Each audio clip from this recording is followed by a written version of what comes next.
I'm making this video to announce the start of a new era on this channel, as well as maybe teach a bit about what you need for doing video game commentary on the side. This is the first time after buying my microphone that I've upgraded my recording setup. I now have a pop filter and a microphone stand too. You be the judges if this sounds any better though. Let's start on the software side. I'm using GNU Linux. Arch Linux is my distribution, by the way, my brand. And available programs may vary depending on your operating system. I use Simple Screen Recorder for recording the video and game audio. Despite its name, it handles recording even 1920 by 1080p for me and has been very reliable. Here are the settings I usually use. You can see that I use the ultra-fast encoding speed and uncompressed audio. It means a big file size, but it is the least CPU intensive, meaning there shouldn't be any problems with the video side of things, hopefully. For recording my commentary I use Audacity. This thing that is recording right now! Haha! It's a very meta thing here going on. There is a very good reason to record both the game and commentary audio separately. You can be sure to be able to do whatever post-production things you want. For example, making sure your commentary is just the right volume compared to the game audio. It's worth the effort. Trust me, I'm a professional. To start recording, I would first bring both the programs to be visible on the screen, and so that the Simple Screen Recorder is over the Audacity window. Then press Start Recording on the Simple Screen Recorder, and then press Record on Audacity. Of course, I won't actually demonstrate that I can't have two instances of Audacity open. Yeah. And anyway, this order is very important since it makes syncing the video and commentary tracks very simple, which we will get into later. After the audio is recorded, I would do any post-processing I deem necessary to the audio track.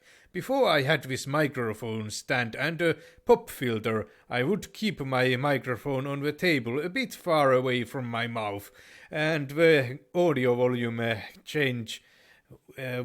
change constantly depending on my pose on the chair.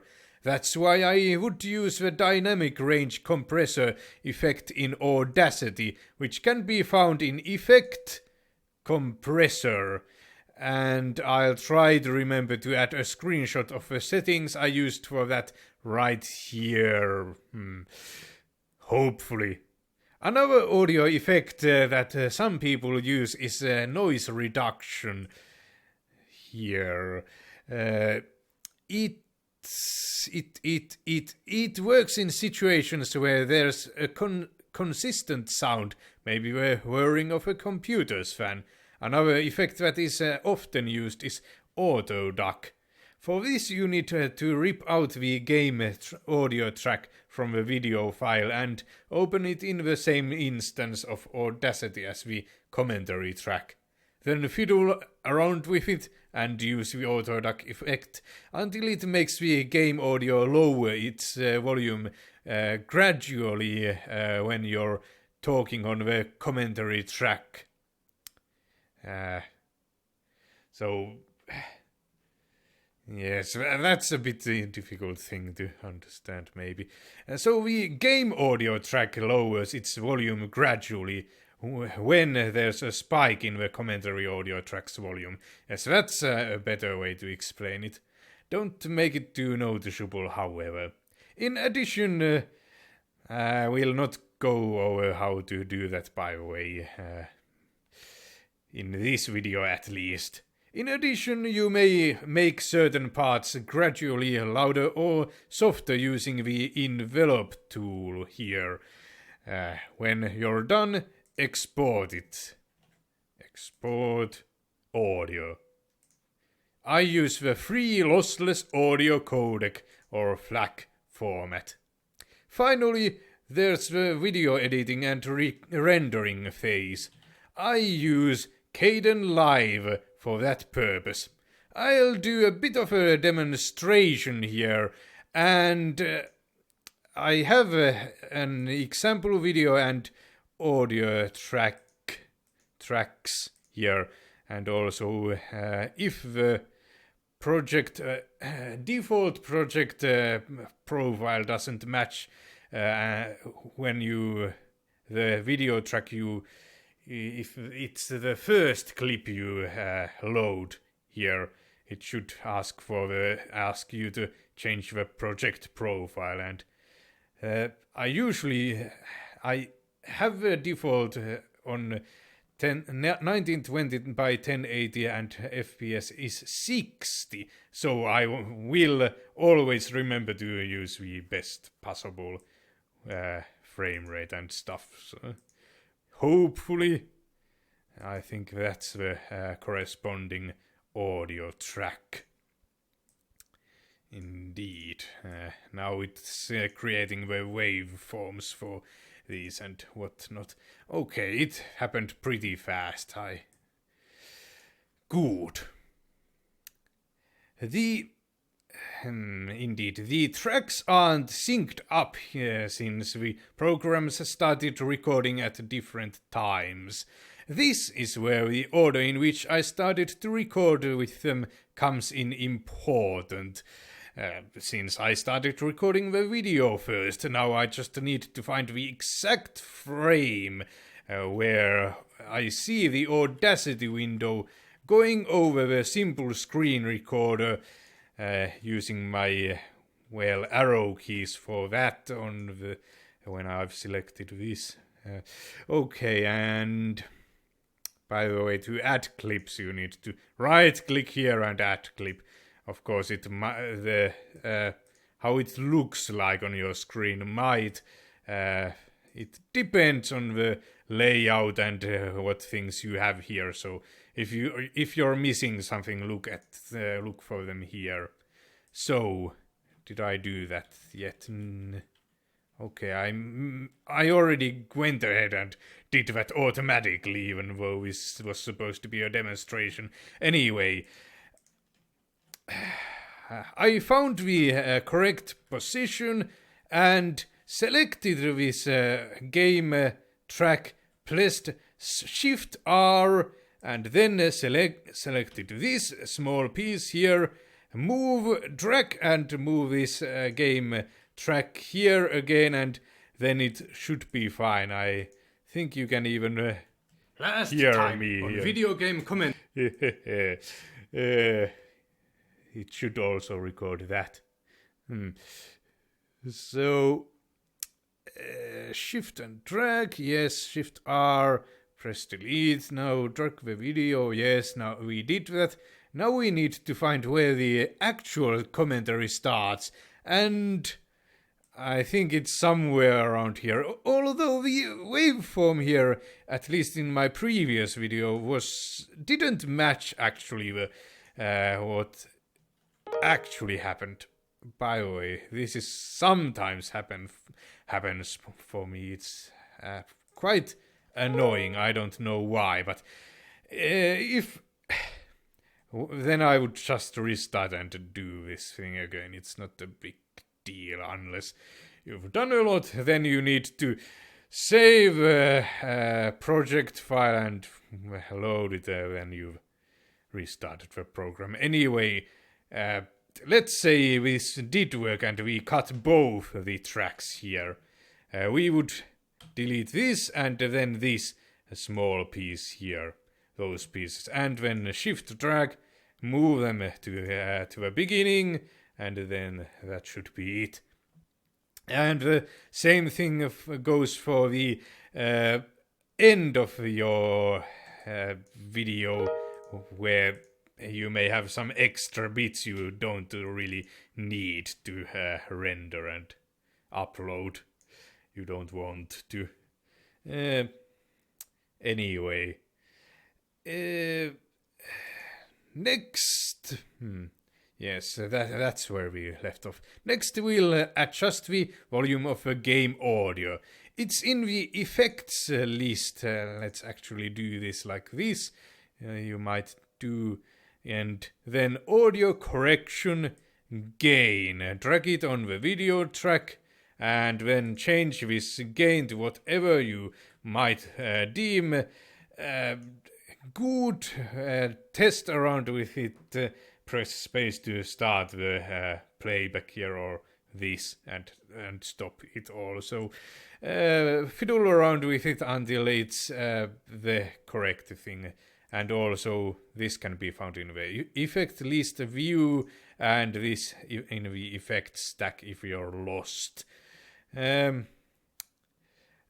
balance between your commentaries and the game's audio volume until it's good. Then I usually cut the tracks to around 20 to 30 minute beats. Let's say this is 30 minutes even though it is not.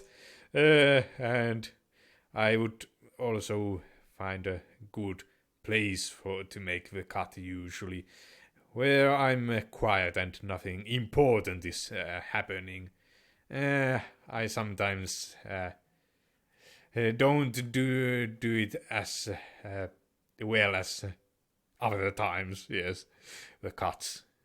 I mean, don't find the best possible place for it. I'm lazy. And then you'd delete the extras, also the delete keys for deleting the pieces of tracks, and then render here. Press the render when you are done with anything you may want on the post-production here. You may add any effects you wish and cut things and whatnot. Whatever you like. Feel like is good for your video. And next, yes. Yes, render. I use this H.264/AAC high profile with 20 in the video quality, lowest better is, and 116 the audio bitrate, higher is better, I think. Adjust the output file and press render to file, and after it's finished in this job queue, you can close any things you have here probably and upload the videos. They should be ready then. This has really just been a glance at the things that can be done on the software side of a video game commentary. I haven't even talked about whether, what, and when you should record, and how to mentally and otherwise prepare for the recording session, how to actually commentate, and how to upload the videos to YouTube. In case you have any questions for me, the comment section is actually open for this particular video. Can you believe it? Also, let's now look at the physical recording setup I'm using. Let's switch to my camera mode. Okay, well then here we are in the camera mode. Spathy Captain and Anonymous here. I can't talk today. Anyway, this is basically my recording setup as of, this day, yes. Well, I don't know when I will be uploading this. Anyway, this is Yeti Blue Yeti microphone of mine. I have a package here. This one. I really like that microphone. So, it seems to be a pretty record pretty good quality audio, and yes, not the most expensive thing on the market either, even though it is decently expensive. And here you can see my new microphone stand. It's this thing here. Well, it came in this package. It's Koenig and Mayer's one. Anyway. And the pop filter is also from Koenig and Mayer, it seems. It has a gooseneck and stuff like that. Double layered, whatever it was called. And there's my monitor. I can't remember the exact model. I think it's from Philips, yes, it says there. There's a lot of my cords going through here, a real mess here, but it does its job. I have a mouse and a keyboard and a really broken bench. I usually use my stuff until they break completely. Here's my computer. Annihilator, you can see its, its components there. And it's powered by Linux, because truth is always free.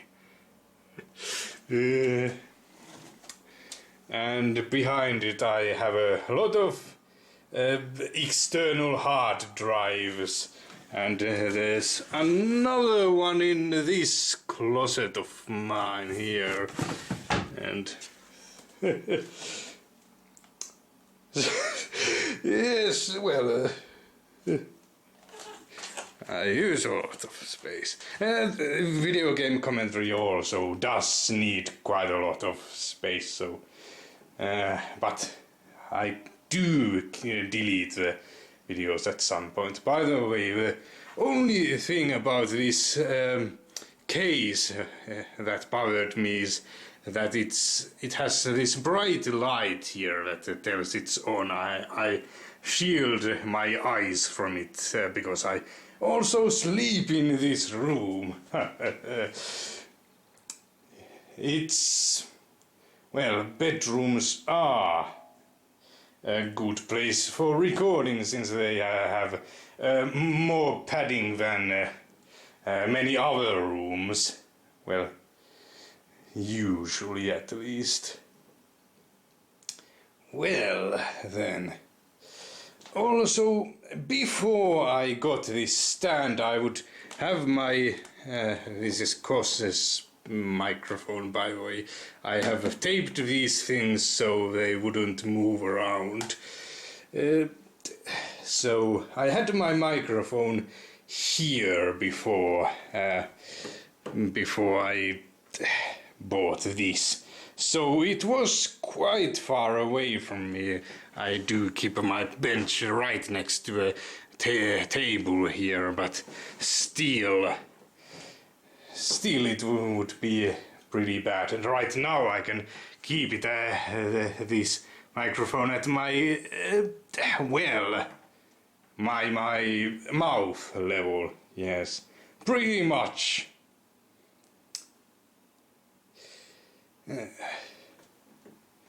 I guess that's it then. Yes. So it is a good idea.